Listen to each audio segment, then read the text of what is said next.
Buen día tengan todos. Saludos a los hermanos que ya están agregándose. Laura, mi tía Ana, Susi, Dios le bendiga. Un saludo también a los hermanos que van a estar viendo diferido este video. Los que están en vivo ya y los que van a estar viendo de manera diferida el video, como la hermana Tere, la hermana María Luisa, Corona, la hermana Kelly con su familia, justamente con Esbón. A todos los hermanos que de alguna manera u otra van a estar viéndolo, también les enviamos un saludo muy afectuoso, ¿verdad? Un abrazo con mucho cariño. Y bueno, buen día Armando, Dios te bendiga. Buen día hermana Hilda. Buen día hermana Elvis. Dios los bendiga. Vamos a continuar con lo que estamos meditando en la palabra con respecto al Evangelio de Mateo. Recordemos que la semana pasada dimos algún tipo de introducción sobre qué nos enseña la palabra con respecto a juzgar, qué es lo que no deberíamos entender cuando la Biblia dice en Mateo capítulo 7, no juzguéis para que no seáis juzgados. Y hablamos de la importancia de, englobando, ¿no? A manera de resumen, que no juzgar no significa entonces irse al extremo de solapar lo que ocurre en la vida de mi familia, en la vida de mis hijos. Al contrario, debemos tener la capacidad de discernir lo que está bien y lo que está mal, y en base a ello, ¿verdad?, en amor, corregir con espíritu de mansedumbre, corregir. Y es una de las cosas que mencionamos en Santiago capítulo 6, ¿recuerdan? Pero ahora vamos a hablar desde el verso número 3 del capítulo 7, y yo le invito a que abra su Biblia en Mateo capítulo 7, verso 3 al 6. Ya en esta segunda parte estaremos terminando este pasaje, y claro que deberíamos entender cuál es la invitación que nos hace el Señor a través de este pasaje, a qué nos está invitando a través de este pasaje con respecto a Él o con respecto a los demás. Entonces voy a leer la versión Reina Valera 60.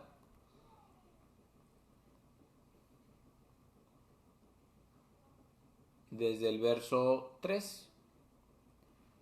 Ya leímos y estuvimos meditando en el verso 1 y 2.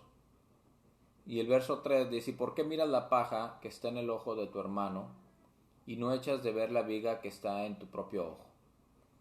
¿O cómo dirás a tu hermano: déjame sacar la paja de tu ojo, y he aquí la viga en el ojo tuyo?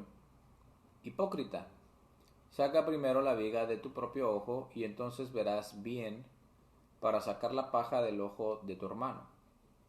No deis lo santo a los perros, ni echéis vuestras perlas delante de los cerdos, no sean que las pisoteen y se vuelvan y os despedacen. Nos manda saludos la hermana Laura, y también nos envía saludos de parte de la hermana Blanquita, a quien le saludamos con mucho cariño también. Le mandamos un abrazo, Dios le bendiga. Gustosamente recibimos el saludo por este medio. Gracias, hermana. Qué importante es que entendamos esto como el evitar la invitación que nos está haciendo Jesús, la invitación que le está haciendo Jesús a la comunidad. Tenemos que verlo en el contexto del Sermón del Monte. Ya lo vimos la semana pasada. Hasta aquí aún son dichos del Señor Jesús hacia su comunidad de creyentes. Todo empieza en el capítulo 5. En el capítulo 5, verso 1, menciona que Jesús, viendo la multitud, sube al monte y se acercan a él sus discípulos, ¿verdad? Y sentándose les enseñaba diciendo. Y es a los discípulos, la comunidad de creyentes, a quienes les habla y les da pues muchas normas y muchas reglas que no por ello son discípulos. Tenemos que entender algo muy importante. Las reglas que Jesús da o las normas de conducta que Jesús da no es para que sean mis discípulos, sino porque son mis discípulos, ustedes tienen que seguir estas normas. Es muy distinto a pensar que por hacer estas normas ya soy discípulo. No. Que por hacer estas normas me convierto en discípulo. No. Este es un distintivo y debe ser distintivo de los que han conocido a Jesús, de los que han decidido seguir a Jesús. Este es el camino que deben seguir. Y esa es la manera de Moisés, ¿verdad? Allá en el monte Sinaí, cuando hacen la alianza, cuando en el libro de Éxodo, capítulo 19, antes de lo que nosotros conocemos como los 10 mandamientos, que vienen en el capítulo 20 de Éxodo, es muy similar porque en ese momento, cuando hace ese pacto Dios con el pueblo de Israel, que es a la manera de un matrimonio, una alianza, bueno, el Señor a través de Moisés les explica, les dice cuáles son las normas por las cuales ellos son distintivos, son un pueblo distinto a los demás pueblos, ¿no? Y no es que sean mejores, tenemos que entender esto también. Muchos entienden que el pueblo de Israel es mejor que los demás pueblos y no es así. El pueblo de Israel no es mejor ni es el pueblo escogido, hablamos del Estado de Israel, no es el pueblo escogido por Dios. El pueblo escogido es todo aquel que acepta el mensaje y el amor de Cristo. Mire, vamos porque quiero que ponga atención, especial atención en lo que dice Éxodo, capítulo número 20.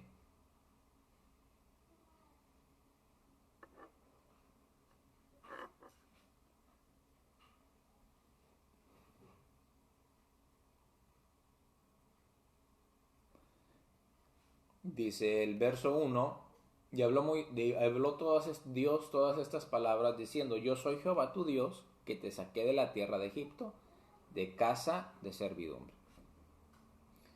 Entonces, era un distintivo, lo que está a punto de hablar Moisés, ¿verdad? En el nombre de Dios, como aquello que conocemos como los 10 mandamientos, no son reglas para ser pueblo de Dios, sino por cuanto son pueblo, este es los mandamientos que deberían seguir. Y entonces también a la misma manera, ¿no? Jesús cuando sube al monte es a la manera de Moisés, pero superior a Moisés, por eso dice, no penséis que he venido a abrogar la ley, he venido a cumplirla. Y una de las primeras predicaciones hablamos de la palabra cumplimiento, que en original es plerosai, y muchas otras traducciones lo interpretan y lo traducen como plenitud. O sea, Jesús es la máxima expresión de la ley eterna de Dios. Él es la palabra hecha carne, ¿no? Eso nos dice el Evangelio según San Juan. Entonces, todo lo que viene aquí en este Sermón del Monte son reglas de conducta para su comunidad. Y no es que por ellas, insisto, no es que por ellas vayan a ser pueblo, sino por cuanto son su pueblo, por cuanto son sus discípulos. Y ahora hablemos hacia nosotros, por cuanto somos sus discípulos, debemos tener esa actitud a la que nos invita Jesús. Y en este caso Jesús nos está invitando a ser caritativos y evitar el juicio negativo al prójimo hablando de mi hermano. Qué difícil es aún en estos tiempos para los creyentes, qué difícil es aún hoy para los creyentes, para los hijos de Dios, para los discípulos de Jesús, qué difícil es evitar hacer juicios negativos de su hermano. Lo hemos visto No hay comunidad en la cual no exista a veces, de alguna manera, en algún momento de su historia, la discordia. Voy a decirlo en un término así, algo burdo, del chisme, la difamación, la murmuración. Y esto ocurrió, ¿verdad?, desde Moisés también. Recordemos que cuando Moisés se enfrentó a su hermana, dijeron, una de las cosas que ellos dijeron, estaban en contra del orden de Dios, porque dicen, ¿a poco solamente Dios puede hablar a través de Moisés? También Dios puede hablar a través de nosotros. Y emitieron juicio, Moisés se queda callado y el que los juzga es Dios, ¿no? Dios juzga a los que acompañaban a esa comitiva, que acompañaba a María, y a María, ¿verdad?, la juzga con una lepra. Qué difícil es, aún en estos días, amados, que aprendamos a ser caritativos y aprendamos a ser, eh, bueno, tener dominio propio, ¿no? Cuando veamos los errores de los demás. Podemos llegar entonces con este pasaje a la conclusión de que esta es una invitación a no tomar una actitud condenatoria, a no evaluar al prójimo, es decir, a nuestro hermano, sobre todo a nuestro hermano en la fe, aquel que también se está esforzando de alguna manera por ser transformado, por cambiar su vida, por ser renovado. Y eso no significa que no le indiquemos sus errores. Eso no significa que no lo tratemos de restaurar. El problema es cuando emitimos un juicio condenatorio, ¿no? Debemos actuar con amor. Y ya la semana pasada hablamos que actuar con amor significa también restaurar. Y restaurar significa, bueno, para que algo sea restaurado, tiene que haber la conciencia de que necesita ser restaurado. Y no puede haber restauración sin el acto voluntario de aquel que necesita ser restaurado, de buscar ayuda y de pedir ayuda. Una de las cosas que tal vez usted dirá, no, es que no, a mí me gustaría que fuera otra manera, pero una de las maneras en las cuales yo me dirijo cuando veo alguna situación dentro de la iglesia, dentro de los hermanos, es buscarlo y preguntarle si está pasando algo. Pero a veces algunos son muy reservados y yo siempre he respetado eso. Aunque yo vea un problema, yo puedo indicar el problema, yo puedo indicar una actitud no humilde, pero si la persona no reconoce, no puedo hacer más. No puede haber restauración sin una actitud humilde de la persona que requiere ser restaurada. Claro que tampoco tengo que condenarla, y esa es la actitud y esa es la invitación que nos está haciendo Jesús a través de este pasaje. Tenemos que entender que este pasaje lo que nos está invitando a entender, a comprender, es que el único juez es Dios. Y no podemos entonces más que reconocer el amor divino y la providencia, el amor y la providencia a todos por igual. Recordemos que Jesús dijo, el cual es que aprendamos, ¿verdad?, a ser caritativos, a ser perdonadores.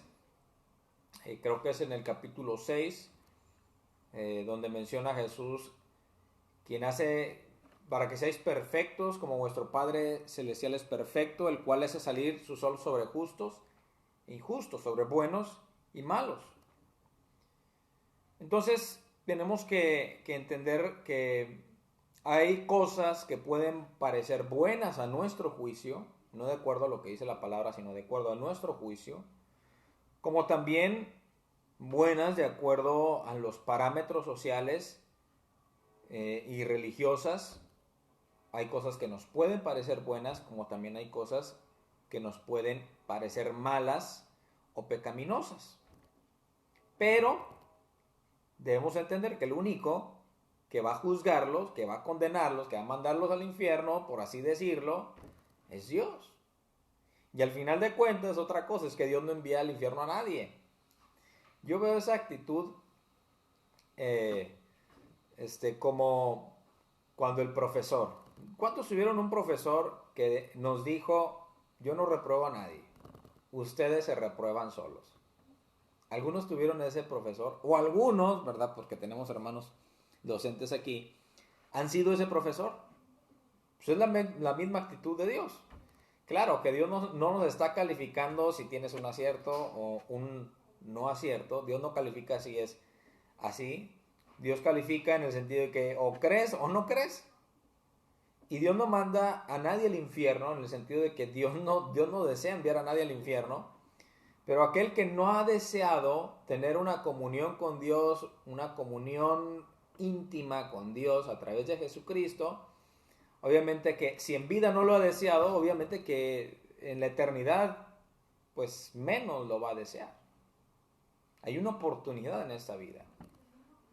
Entonces debemos considerar que no hay justo ni aun uno, dice Romanos capítulo 3, verso 10.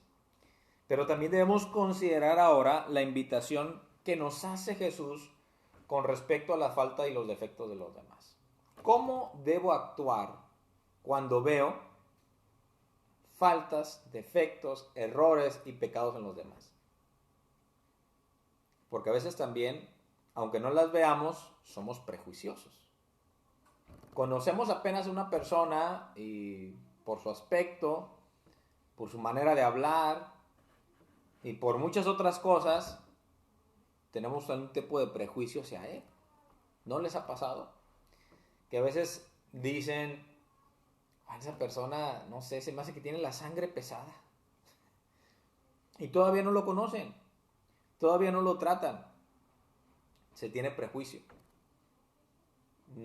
Nos ha pasado, ¿no? Nos pasa cuando llegamos siempre a una comunidad de fe nueva como pastores, que la gente espera algo de nosotros o que la gente se queda con lo que vivió anteriormente y actúa de manera prejuiciosa. No es una manera justa de ver a los demás. No es una manera justa de entender a los demás, de ser caritativo con los demás. El verso 3 del capítulo 7, primeramente, nos habla Jesús de lo siguiente. Dice, ¿por qué miras la paja que está en el ojo de tu hermano y no echas de ver la viga que está en tu propio ojo? Uno de los problemas por los cuales, uno de los motivos por los cuales somos muy dados a juzgar al otro es que no somos capaces de hacer una autocrítica, ¿no? No nos sentamos a reflexionar y a tener un ejercicio introspectivo de cómo estoy, de cómo me comporto, de cuál es mi actitud, de cuál es mi manera de llevar mi vida cristiana, de si realmente he madurado, si no he madurado, de qué manera he crecido en la fe y de qué manera no he crecido en la fe. Jesús está invitando, ¿verdad?, a hacer una evaluación personal, a tener una actitud autocrítica. Yo puedo entender que es importante que el cristiano sea autocrítico. Es decir, cuando Jesús dice, y no echas de ver la viga que está en tu propio ojo, es, mírate en un espejo, mírate en la palabra, evalúate y date cuenta que aquello que estás viviendo, hay mucho en lo cual todavía tienes que podar, tienes que cambiar, tienes que mejorar. Eso no me exime, insisto, eso no significa que no podamos, que por ello, bueno, como no hay justo ni a un uno, entonces pues no le digas a la gente que anda mal, no le prediques y le diga que lo que es pecado, no estoy diciendo eso. ¿Cuál es mi actitud con el otro? Condenatoria, poco caritativa, juicio negativo. Somos por naturaleza indiferentes a los pecados personales, ¿no? Pero muy alertas a los errores de los demás. Mire, Romanos capítulo 2.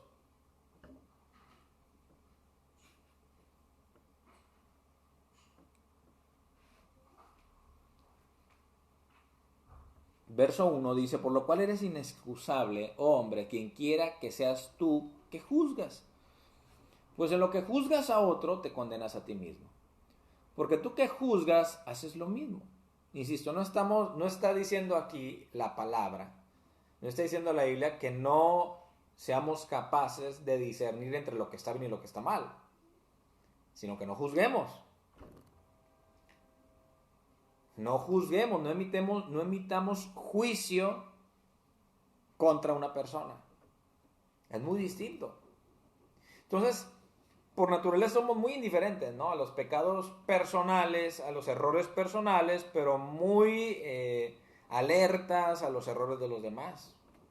El judío, hermanos, en tiempos bíblicos tenía una actitud de superioridad con respecto al pagano, al incircunciso, al gentil.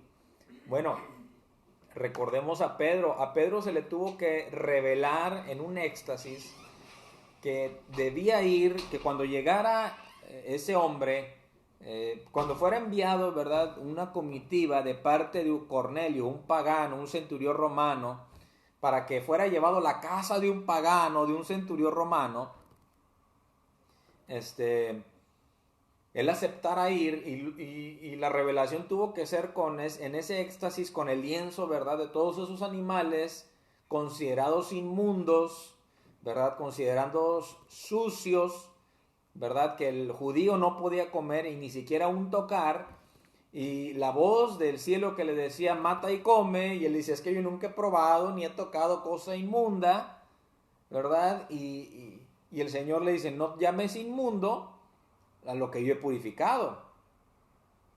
Y entonces en ese momento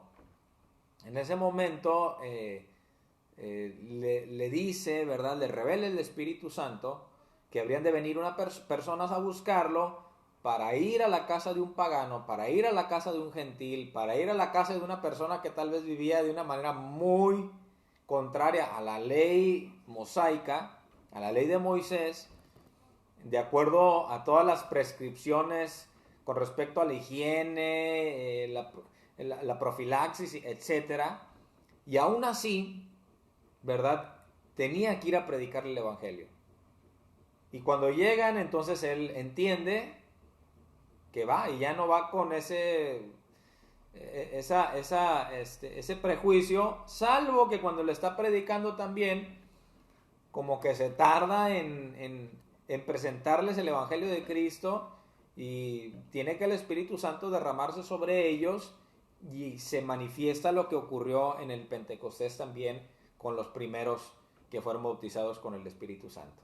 Entonces, el judío en tiempos bíblicos, el judío en los tiempos de Jesús tiene una actitud de superioridad respecto al pagano. A veces, tristemente, he visto muchos cristianos y he escuchado muchos cristianos que tienen una actitud de superioridad con respecto al otro. Con respecto a aquel que no conoce a Dios, con respecto a aquel que no viene a la iglesia, con respecto a aquel que no conoce la verdad, que no ha venido el conocimiento del evangelio, les llaman mundanos, les llaman pecadores. Y si vemos la actitud de Jesús, yo creo que el filtro para nuestra actitud con respecto a los demás, con respecto a nuestros hermanos en la fe y con respecto a aquellos que aún no están en la fe, es Jesús. ¿Cómo actúa Jesús? Vemos un Jesús que tiene comunión, tiene amistad, porque come con ellos. Siempre debemos entender el acto de la comida, no como que, pues yo voy ahí a yo soy como Jesús. Si me invitan a una boda, voy y me siento y aunque estén ahí tomando, pero yo no les hago caso, ni hablo, ni digo nada. No, Jesús platicaba y tenía amistad con esa gente. Con prostitutas, con ladrones, con borrachos, con lo peor. Tenía amistad. No era así como que un encuentro ocasional con ellos para hablarles, no, era amistad. El filtro es Jesús y el filtro del Hijo de Dios, la actitud del Hijo de Dios con respecto a los paganos, con respecto a los gentiles y lo que les deja enseñado a sus discípulos, ¿verdad?, es que les prediquen el evangelio hasta lo último de la tierra. Entonces, contrario a lo que los judíos creían en un principio, ¿no? Contrario a lo que los judíos entendían y la actitud de los judíos con respecto a los paganos, los gentiles y los incircuncisos. Entonces, Jesús estaba hablando, quítense esa idea judía de superioridad. Y la semana pasada les hablaba y mencionamos algo muy importante. No hay cristianos de categoría, no hay categorías de cristianos. Esto es muy importante, hermanos.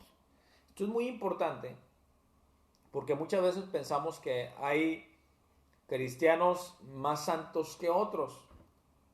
Todos hemos sido santificados. Si venimos al conocimiento de Cristo, todos hemos sido santificados. En el sentido de que todos hemos sido comprados con la sangre de Jesús. Venimos a ser parte del cuerpo de Cristo. Que algunos son inmaduros y otros más maduros, eso no te hace superior. Y les ponía el ejemplo, ¿verdad?, de qué vale más, la vida de un niño de 5 meses o la vida de un adulto de 25 años. El niño aún no hace nada en su vida y el de 25 tal vez ya es su carrera, ya tiene su casa. ¿Qué vida vale más? ¿Qué vida vale más? Obviamente que tienen el mismo valor. No vale más la vida de uno o de otro de acuerdo a su madurez. No hay categorías de seres humanos. Ni por sus problemas físicos o mentales, no hay categorías de seres humanos. Valen lo mismo. Valen lo mismo. Y para Dios vale lo mismo. Y el problema entonces, si lo llevamos al aspecto de la vida cristiana, es que muchos se sienten superiores. Hay muchos hermanos y no debemos sentirnos superiores. Si no pensamos igual que ellos, o si Dios nos ha permitido pensar de otra manera en humildad, pero a veces como cristianos podemos llegar, o algunos han llegado a pensar ser superiores a los demás de acuerdo a lo que hacen, a lo que hablan y por dónde van. Bueno, me ha pasado con algunos compañeros de otras denominaciones, pastores de otras denominaciones, que consideran que su ministerio es mejor, mayor, porque han ido a otros países. Lo cual bueno, ¿y eso qué? O por el número de congregantes en una iglesia que tienen. Hay muchos aspectos por los cuales pasa una congregación para ser de un número o no. Y Jesús dice, no juzgues. No emitas un juicio. No debemos emitir un juicio con respecto a los errores de los demás ni a las condiciones de los demás, en el sentido de que no debemos verlos como menos que nosotros. Voy a decir esto, los homosexuales no son menos que nosotros, las lesbianas no son menos que nosotros. No estoy diciendo que no sea pecado, es pecado, la perversión sexual es pecado, la homosexualidad es una perversión sexual. Todo aquello que rompa con lo natural es pecado. En la práctica es pecado. Todo aquello que rompa con lo natural en la práctica, en la vida práctica del ser humano, es pecado. Es antinatural. Entonces, no, pero aún así no hay categorías. Me está dando el sol en la cara. No hay categorías en la vida de los cristianos. No hay ningún tipo de categorías en la vida de los hijos de Dios tampoco. Solamente hay estados espirituales en el sentido de que o eres maduro o eres inmaduro. Ahora, la autocrítica, la falta de autocrítica en la vida del creyente a veces ocasiona miradas malintencionadas a los demás.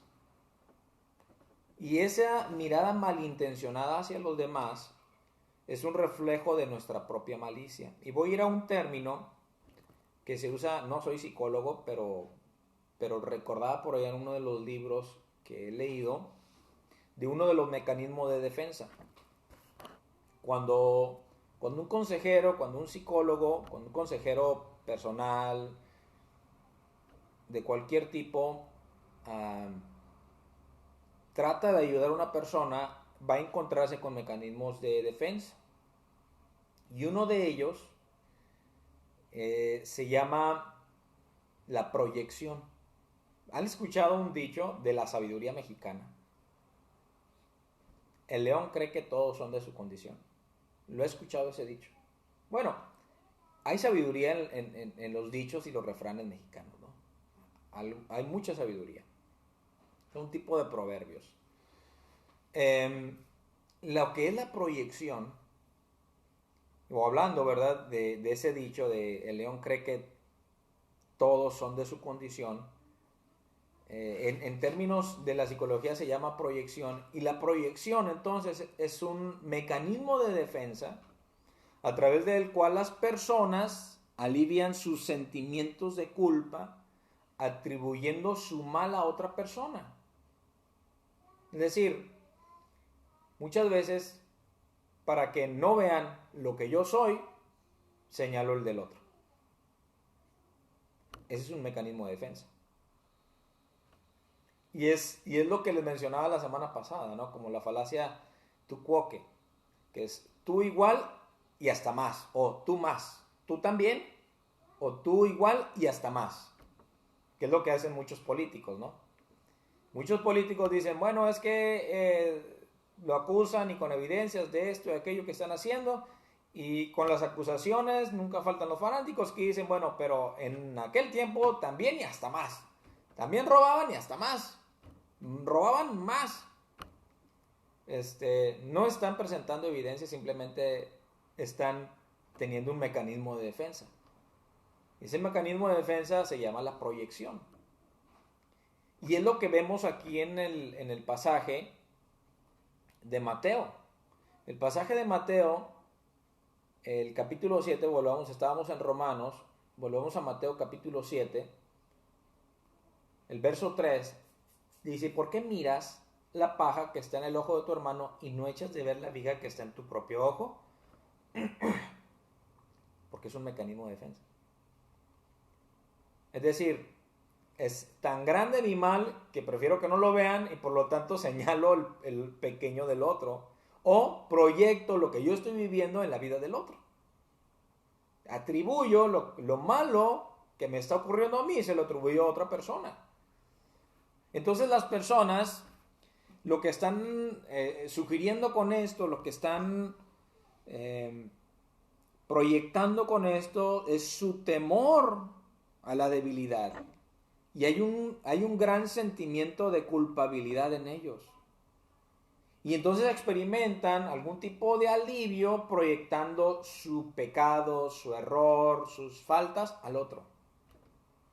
Por ejemplo, una persona que es ambiciosa, va a ver ambición en los demás y va a mencionar ambición en los demás. Una persona que pues es una persona que es deshonesta, va a buscar deshonestidad en los demás y va a señalar deshonestidad en los demás. Es un tipo de evasión a un problema personal. Es un escape, ¿verdad? Pero que no alivia el problema. No alivia el problema porque el verso 4, el verso 3 dice, ¿por qué miras la paja? Es decir, algo pequeño, la paja que está en... ¿Cómo es posible que tengas la capacidad de ver algo tan mínimo en el otro y no veas lo enorme que hay en ti? Es lo que está diciendo Jesús. Porque el verso 4 menciona, o cómo dirás a tu hermano, déjame sacar la paja de tu ojo y aquí la viga en el ojo tuyo. Hace unos 2-3 semanas, tengo una amiga de Pachuca que fue compañera en el seminario y ella es maestra en el seminario. Y volvemos a tener contacto porque estamos estudiando unas clases, nos encontramos en las clases otra vez. Ella se llama Alicia.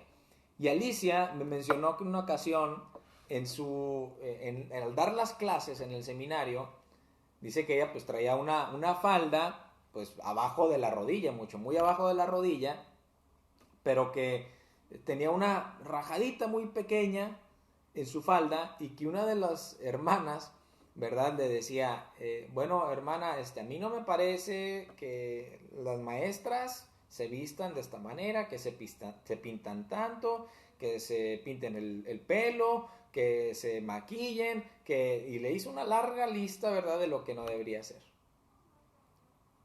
De lo que no debería hacer una maestra. Y bueno, y digo, ¿y cómo se viste ella? Dice, pues trae faldas más cortas y anda más pintarrajeada que yo. O sea, tiene un problema. No es pecado, para empezar, no es pecado, ¿verdad? Siempre que haya decoro. Pero para empezar hay un problema entre cómo se siente ella y cómo proyecta el cómo se siente y ve el mal en los demás.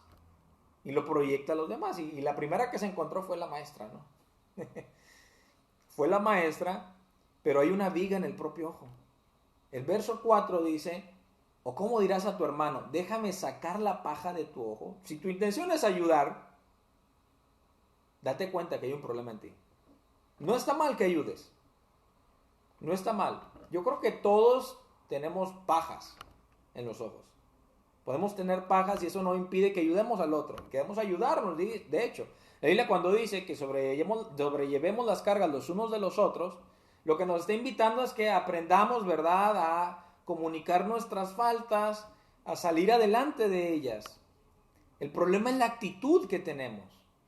¿Cuál es la actitud del creyente que se considera perfecto, se considera santo por excelencia en comparación con los demás?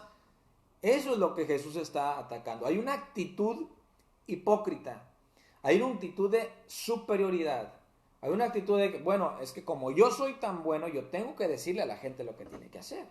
Yo tengo que decirle a la gente cómo tiene que actuar. ¿Cómo vas a sacar la paja?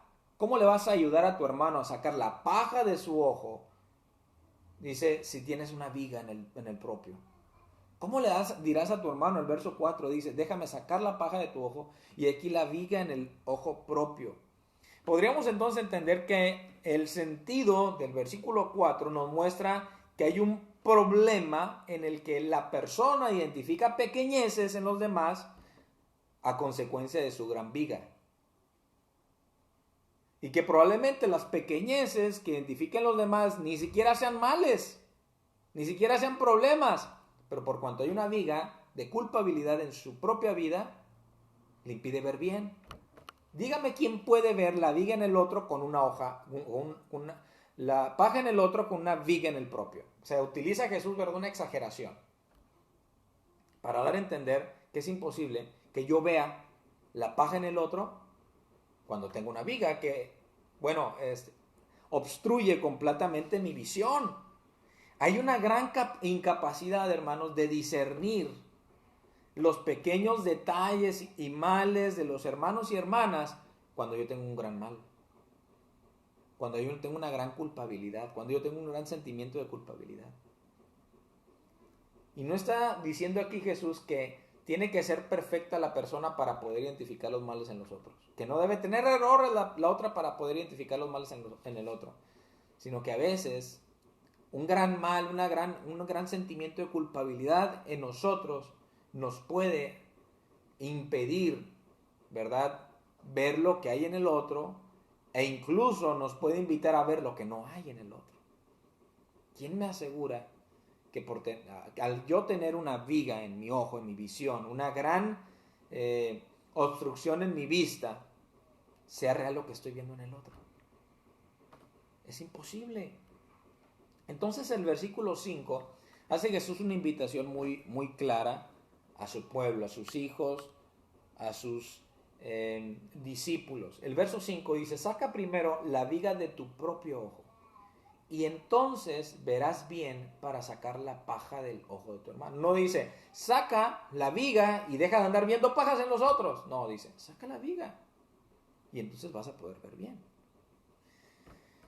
El conocimiento de nuestras propias imperfecciones. Qué importante es entender y comprender que somos imperfectos. Todos somos imperfectos. Todos tenemos errores.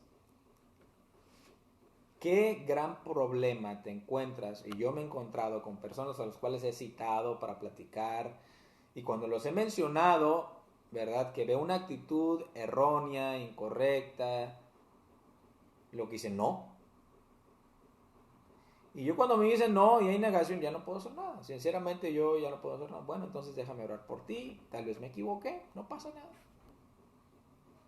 Pero pasa el tiempo y continúa la misma actitud. Porque hay una viga que les impide ver. Hay una viga que les impide ver su misma situación y que les invita a ver situaciones en los demás.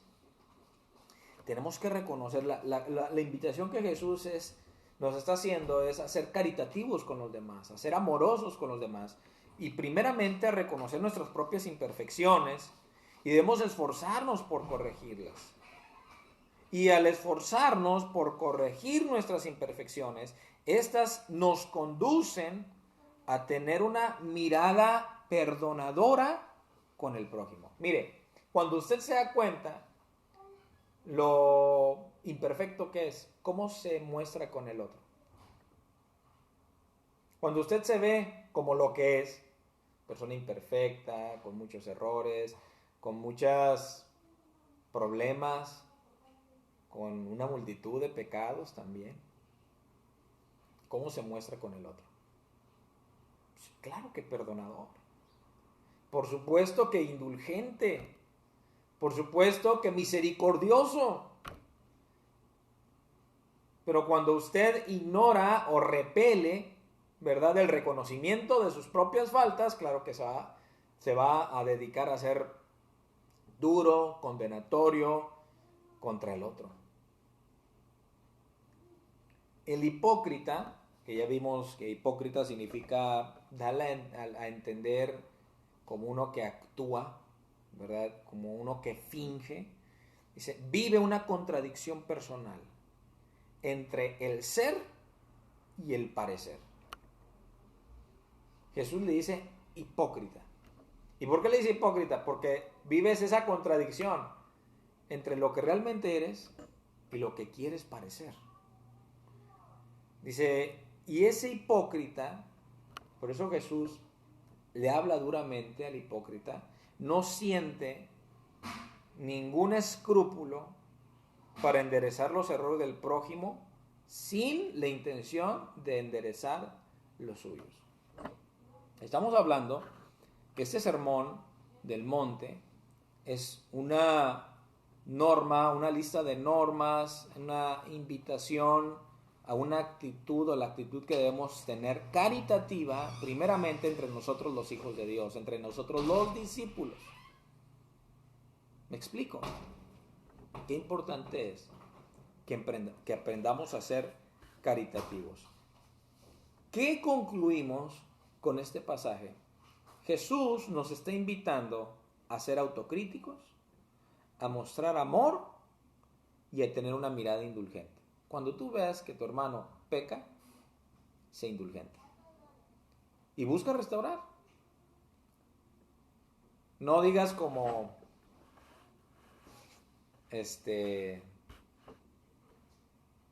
como dirían ahí en la serie del Chavo del Ocho, acúsalo con tu mamá, Kiko. ¿Se acuerdan? No falta entre los niños, es una actitud muy infantil.